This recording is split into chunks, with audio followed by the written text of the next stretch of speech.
হে যুবক, তোমাকেই বলছি, তুমি আজকে যা আপলোড করছো সেটা তোমার জন্য হয় জান্নাতের ওসিলা আর না হয় জাহান্নামের ওসিলা। সিদ্ধান্তটা তোমার, সিদ্ধান্তটা তোমার। তুমি কি জান্নাতে যাওয়ার জন্য কাজ করছো না জাহান্নামে যাওয়ার জন্য কাজ করছো? সিদ্ধান্তটা তুমি নিবা। আল্লাহ সুবহানাহু ওয়া তাআলা পবিত্র কোরআনে সূরা নূরের 19 নম্বর আয়াতে বলছেন, ইন্নাল্লাযীনা ইউহিব্বুনা আন তাশিআল ফাহিশা ফিল্লাযীনা আমানু লাহুম আযাবুন আলীম। যে সমস্ত ব্যক্তিরা এই জিনিসটা পছন্দ করে যে মুমিনদের মাঝে, মুমিনদের ভেতরে এক ধরনের ফাহিশা, অন্যায়, অশ্লীলতা ছড়িয়ে পড়ুক, যে সমস্ত ব্যক্তিরা এই জিনিসটাকে পছন্দ করে তাদের জন্য রয়েছে যন্ত্রণাদায়ক শাস্তি।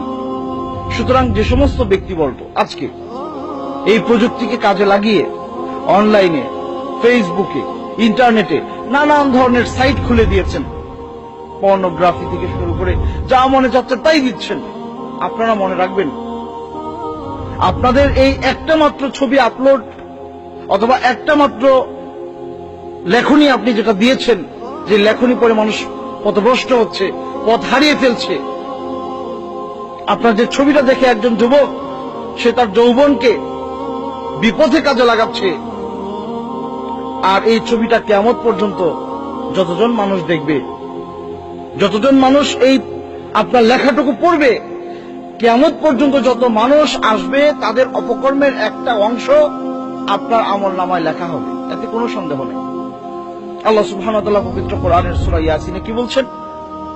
ওয়ানাকতুবু মা কদ্দামু ওয়া আতারহুম। আর আমি লিখে রাখবো, আমি লিখে রাখছি তোমরা যা আমার কাছে পাঠিয়ে দিয়েছো জীবিত থাকতে। এরপরে যখন তোমরা চলে গেলা এই দুনিয়া ছেড়ে, ওয়ানাকতুবু মা কদ্দামু ওয়া আতারহুম, তোমরা যে পদচিহ্ন রেখে গেলা সেটাও আমি লিখে রাখবো। সুতরাং আপনার একটা ছবি আপলোড, আপনার একটা লেখনী, আপনার একটা বক্তব্য, আপনার একটা ভিডিও আপলোড, এগুলো কিন্তু আপনার জন্য পদচিহ্ন।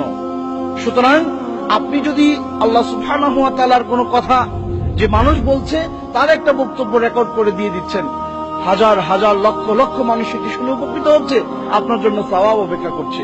এটা হলো আও ইলমিন ইউনতাফাউ বিহি, এমন জ্ঞান আপনি রেখে গেলেন যেটা মানুষকে উপকার দিচ্ছে, আপনি কবরে থেকে পাবেন। এই আমলগুলো আপনার জান্নাতে যাওয়ার জন্য ওসিলা হবে। পক্ষান্তরে যে ব্যক্তি এখানে একটা খারাপ ভিডিও আপলোড দিল, একটা নগ্ন ভিডিও আপলোড দিল, নগ্ন ছবি আপলোড দিল, খারাপ বক্তব্য লিখে দিল যেটা পড়লে মানুষের বিপদে যাওয়ার পথ সোজা হয়, তাহলে ওই ব্যক্তি যিনি এটা করে গেলেন সেটা তার জন্য এমন গুনাহ কিয়ামত পর্যন্ত, যেটা আল্লাহ সুবহানাহু ওয়া তাআলা লিখতে থাকবেন। যত মানুষ এই জিনিসগুলো দেখে বিপদে যাবে, যত মানুষ, লক্ষ লক্ষ কোটি কোটি মানুষ বিপদে যাবে।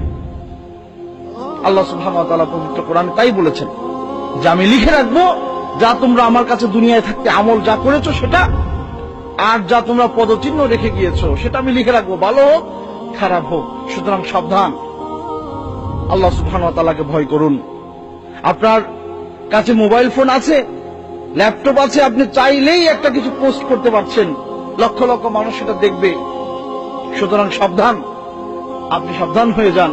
আল্লাহ সুবহানাহু ওয়া তাআলার সামনে কিন্তু এই একটি মাত্র আমল হয়তো আপনার জান্নাতে যাওয়ার ওসিলা হবে, আর না হয় জাহান্নামে যাওয়ার ওসিলা হবে। আপনি কল্পনাও করতে পারবেন না যে আপনার একটা মাত্র কথার কারণে কত লক্ষ লক্ষ মানুষ দিনের দিশা পেয়েছে, কত লক্ষ লক্ষ মানুষ দিন বুঝতে সক্ষম হয়েছে আপনার একটা মাত্র বক্তব্যে, আপনার একটা মাত্র কথায়, আর কত কোটি কোটি মানুষ আপনার একটা মাত্র কথা বা বক্তব্যে তারা পথ হারিয়েছে, আপনি কল্পনাও করতে পারবেন না।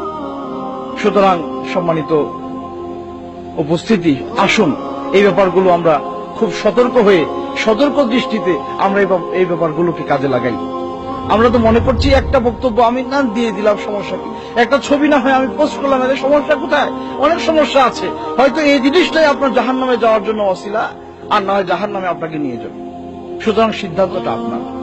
তাই আসুন আমরা সবাই যাই করছি প্রত্যেকটা মুহূর্তে আমি চিন্তা করি আমার এই বক্তব্যটুকু, আমার এই কথাটুকু, আমার এই আমলটুকু হয় আমাকে জান্নাতে নিয়ে যাওয়ার জন্য ওসিলা হবে, আর নয় জাহান্নামে নেওয়ার ওসিলা হবে। আমি যেটা করছি সেটা আমাকে কোন দিকে নিবে, এই চিন্তাটা যখন আপনি করবেন তখন আপনার পক্ষ থেকে খারাপ কিছু সংঘটিত হওয়া খুবই কঠিন।